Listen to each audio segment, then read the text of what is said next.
Hello guys, welcome to my YouTube channel. India के साथ company ने सेटलमेंट कर लिया। आपको याद होगा सोनी की बातचीत चल रही थी जी एंटरटेनमेंट को अक्वायर करने के लिए।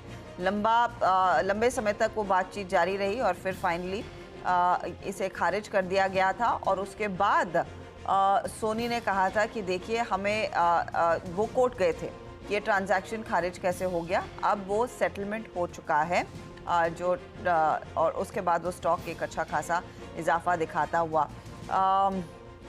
सोनी में भी काफ़ी बदलाव हुए हैं उसके बाद।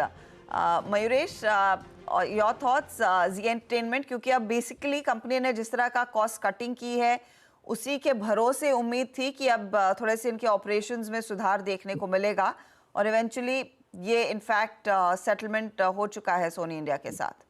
नहीं, it's a sentimentally positive news जी के लिए। और ये इसके क्या टर्म्स है ये देखने पड़ेंगे अच्छे रहेंगे detail. But generally I think once the settlement process is done, I think जो बाकी के लीगल हर्डल्स होते हैं ये अच्छे खासे कम हो जाते हैं। और इसलिए आई थिंक शेयरधारकों को थोड़ी एक राहत जरूर महसूस होगी। हालांकि आई थिंक टर्म्स क्या है ये देखना थोड़ा लाजमी होगा। But I think with this the worst in terms of price action जी के लिए शायद खत्म हो। ओके, इंटरेस्टिंग है ये। आई थिंक इसमें कुछ मेंशन नहीं है वैसे। कुछ तो शायद हो सकता है कि कुछ शायद सेटलमेंट फीस रही हो हर्षता, क्योंकि जिस तरीके से स्टॉक रिएक्ट कर रहा है। हाँ, तो मुझे उसके भी वजह से मैं वही एक्सचेंज पर देखने की कोशिश कर रही हूँ उसमें कुछ मेंशन किया गया है या नहीं। बिल्कुल, क्योंकि देखिए इसमें काफ़ी चीज़ें हैं। जैसे वो उनका $90 मिलियन का एक टर्मिनेशन फीस का क्लॉज चल रहा था, वो सब चल रहा था। वो सब उसमें उन्होंने लिखा है कि शायद सेटल कर रहे हैं इन्होंने। और काफ़ी इंटरेस्टिंग है ये जी में। लेकिन एक चीज़ है, अब जी में वो बात उस लेवल की होती नहीं है, क्योंकि अभी एफ का स्टॉक रहा नहीं है। पहले एफ का स्टॉक हुआ करता था तो इसके लिए थोड़ी इसकी ज़्यादा चर्चा होती थी, लेकिन अब ये खैर एफ का हिस्सा नहीं है। बट फिर भी 8.5% स्टॉक ऊपर है। अच्छा, इशू क्या है कि स्टॉक में वैल्यू काफ़ी है। ये आई थिंक मीडिया स्टॉक्स में एक अगर आप देखें तो काफ़ी शानदार वैल्यू रखने वाला स्टॉक है। इसमें तकलीफ़ क्या है कि प्रमोटर के 4% की, जो फाउंडर के 4% की हिस्सेदारी है, और बस वो अब तक एक कहते हैं ना कि वो कंट्रोल उसी की वजह से चल रहा है। जी हाँ। और सारा का सारा मामला जब सोनी ने डील की थी तब भी उन्होंने कहा था कि आप कंट्रोल छोड़िए तो हम डील करने को तैयार हैं। वो सारा का सारा मामला यहाँ पे आके अटक जाता है। वैल्यू है इसमें, लेकिन ओवरहैंग भी काफ़ी है इसके लिए। खैर इसमें अब ज़्यादा कुछ बात करने को है नहीं मेरे ख्याल से। अच्छा अनुज, आई डोंट थिंक किसी तरह का पे आउट होगा, क्योंकि एप्लीकेशन में ये वो चाहते थे कि $90 मिलियन टर्मिनेशन फी, डैमेज ट्रांजैक्शन एक्सेट्रा पे किया जाए।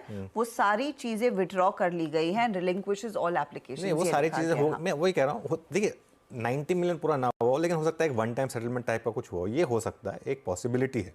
लेकिन क्योंकि $90 मिलियन तो खैर ऑब्वियसली बहुत बड़ी रकम हो जाती है।